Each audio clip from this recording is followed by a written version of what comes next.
Olá, senhoras e senhores, meus compatriotas celestiais. Vamos à terceira parte, onde nós estamos tratando sobre o livro, sobre o segundo volume do livro Reforma e Política, publicado em 2018 pela Faculdade Luterana de Teologia. Nós já tivemos 2 vídeos sobre o volume de número 1, 2 vídeos sobre o volume 2 e agora nós já estamos no terceiro. Se você caiu de paraquedas aqui, cara, corre lá e verifica tudo isso aí primeiro, que tem muito conteúdo, muita coisa interessantíssima, e depois volta pra cá pra ver como é que a coisa finaliza, tá legal? Vamos lá, pessoal, capítulo de número 3. Cordialidade e corrupção, uma análise crítica da cultura política brasileira na ótica da reforma protestante, de autoria do Euler Renato Westphal, que foi também meu professor na pós da FLT, que eu fiz de Teologia, Bíblia e Missão, tá legal?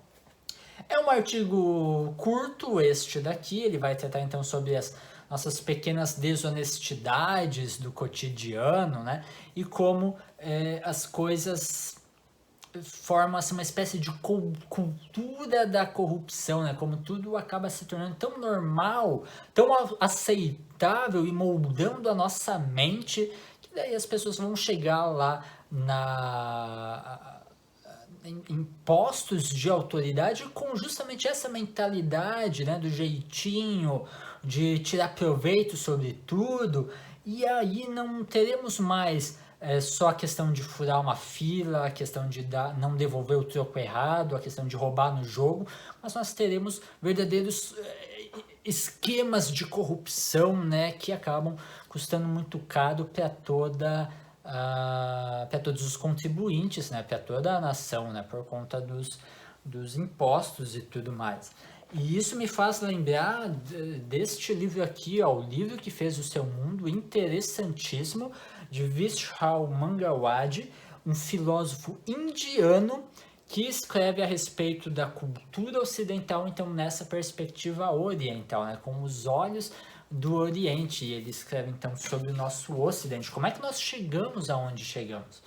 E ele comenta sobre isso, da honestidade, como a corrupção custa para o contribuinte, com um exemplo. Ele conta que ele foi para a Holanda, e na Holanda ele estava lá em um congresso, em alguma coisa nesse sentido, e após isso, seu amigo lá, que havia convidado ele, leva ele para uma fazenda onde eles criavam gado, e havia então os grandes silos para leite, e nesses silos havia uma pequena torneirinha, uns canequinhos ali, então o pessoal podia encher o canequinho de leite, consumia ali e depositar o dinheiro num cofrezinho, numa caixinha que tinha ali e saía. Sem ninguém cobrando, sem ninguém olhando, conferindo, né? E o Mangawadi olha aquilo e fica abestado, né? E cara, como é que isso aqui funciona assim? Se fosse lá na Índia, a gente levava o leite todo e ainda levava o dinheiro que tivesse na caixa, né? No Brasil não seria diferente. E aí, esse amigo dele, o holandês, ele explica o seguinte, cara, não, olhem só, e eu conto essa história várias vezes também para os meus alunos lá de administração, é interessantíssima. Se eu roubasse o leite e o dinheiro que está no caixa, eu vou estar obrigando o dono da fazenda a contratar um caixa para tomar conta, então para cobrar as pessoas da quantidade de leite que se consome.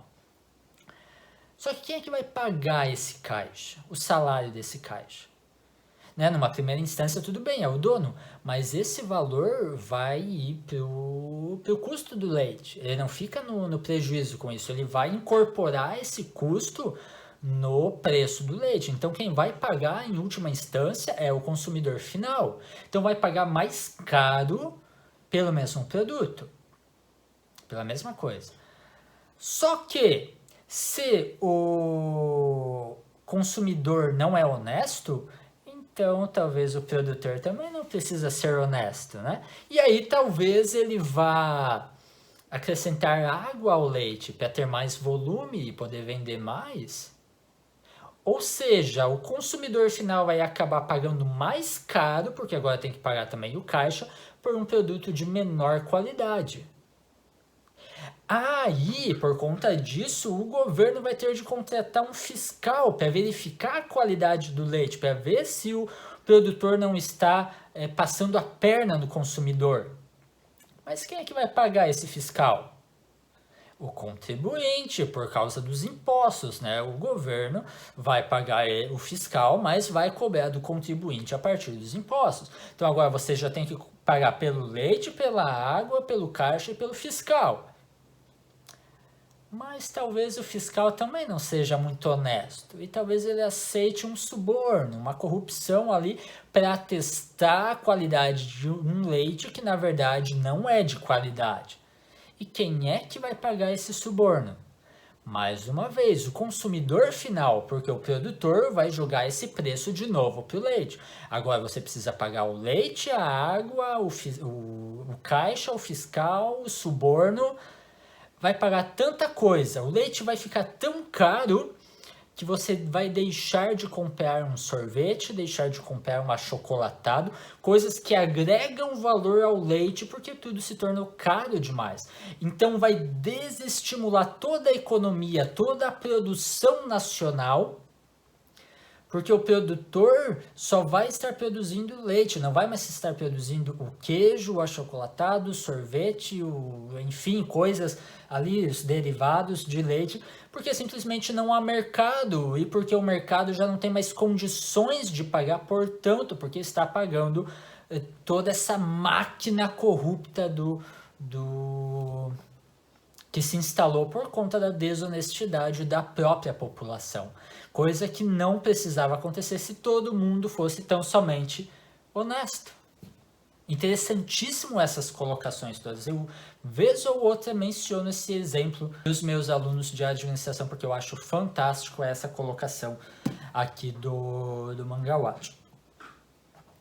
Aí, nós vamos partir agora para o quarto e último artigo, que é uma meditação antropológica... Não, uma meditação antropológica, 2 pontos. A antropologia de Lutero em diálogo com a visão antropológica de Darcy Ribeiro. Eu confesso que eu não conhecia Darcy Ribeiro, não fazia ideia de quem é, nunca li uma obra dele ou sobre ele, mas então eu fui pesquisar a respeito do cara. Ele é então um antropólogo brasileiro. Ele chegou a ser ministro da Educação no período da presidência do João Goulart, né, o último antes do regime militar. Durante o regime militar, ele deixou o Brasil e ele foi filiado também ao PDT, que é o Partido Democrata Trabalhista. É um cara, então, relativamente à esquerda também no espectro político, né? Não é um conservador nem nada disso. Então, confesso que é o artigo assim, menos interessante, ao meu ver. Eu gostei muito mais dos outros artigos. Esse foi assim, o que eu achei mais meia boca, né? Com todo respeito ao autor, mas na minha percepção ele não acrescentou muito, não.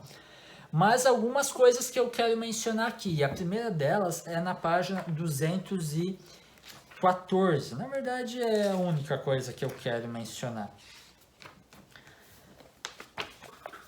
E num sentido de crítica ainda por cima. O Brasil mostrará ao mundo o que é felicidade e socialismo humanista por excelência. Socialismo humanista por excelência. Ambos estimulam a capacidade criadora dos homens e fazendo da pessoa a norma e o fim do progresso de humanização. Né? E o homem é a medida de todas as coisas, né? Eu já ouvi isso aí antes, né? Humanista é demais isso aqui pro meu gosto. Ele continua: sim, o Brasil é vital nisso. Essa foi uma colocação assim, que eu achei estranha, porque vital é algo que é essencial para a vida. O Brasil é vital nisso. Talvez a existência do Brasil é vital nessa criação do socialismo humanista, uma coisa nesse sentido. sabe, me parece assim que às vezes ele usa palavras assim que não casam muito bem no texto, mas enfim, tá? À medida que avoca e realiza sua missão através de seu Dasein, aparentemente um termo em alemão, não tem nenhuma tradução e nenhuma nota de rodapé sobre o significado. Pelo que eu pesquisei, é alguma coisa sobre estar lá. Então, seu ser altívolos. Então, talvez na questão de estar lá num patamar alto, às alturas, uma coisa nesse sentido, um pouquinho confuso para mim. Mas ele prossegue e aqui está o ponto principal. O povo brasileiro trará a felicidade abrangente definitiva. Olha a utopia aí, né? Liberdade, igualdade, fraternidade em proliferação universal. Vocês lembram da resenha do texto anterior, lá do livro anterior do texto do professor Euler? Se vocês não lembram, deixa eu refrescar a memória de vocês, né? Liberdade, igualdade e fraternidade vocês devem ter associado, né? Revolução Francesa, 1789. Isso ocorreu na Revolução Francesa, quando o princípio da fraternidade, igualdade e liberdade criou monstruosidades políticas e sociais. Reticências, outra parte do texto, a tão esperada revolução, que tinha como utopia a igualdade, a fraternidade e a liberdade, transformou-se em um sistema de bestialidade e de terror. Que tal? Que tal isso aí em proliferação universal? Né? Então, cara, sinceramente, foi um artigo menos interessante, eu discordo do que ele coloca aqui, mas enfim, vale pela discussão, né? Vale para jogar o negócio no ventilador e ver aonde a gente chega, né, na discussão. A discussão é válida, com toda certeza. É assim como eu leio o Aldous Huxley, eu já comentei sobre isso nos unboxings, né?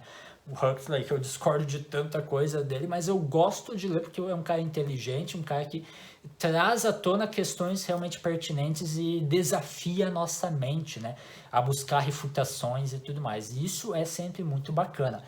Então, dado essa ressalva do livro, né, desse último artigo, que é o menos produtivo, menos interessante, mas é um livro assim, muito interessante para a gente até se inteirar das discussões políticas dentro da ISLB, né, que ultimamente tem emergido, né, tem estado assim à tona, à flor da pele, né, tem tido mais relevância, principalmente aí por causa das mídias sociais, nas redes sociais, as mídias eletrônicas e tudo mais.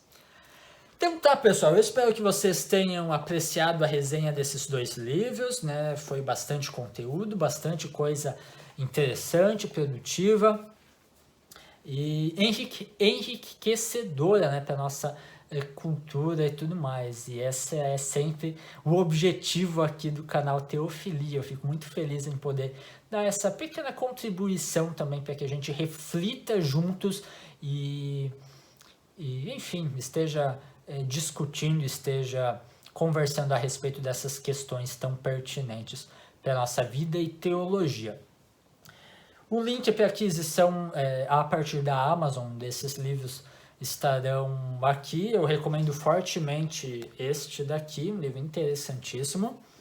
E aí compre a partir do nosso link, que assim você dá aquela mãozinha, aquela forcinha aí para o canal Teofilia. Pessoal, muito obrigado por terem acompanhado até aqui e até a próxima. Falou!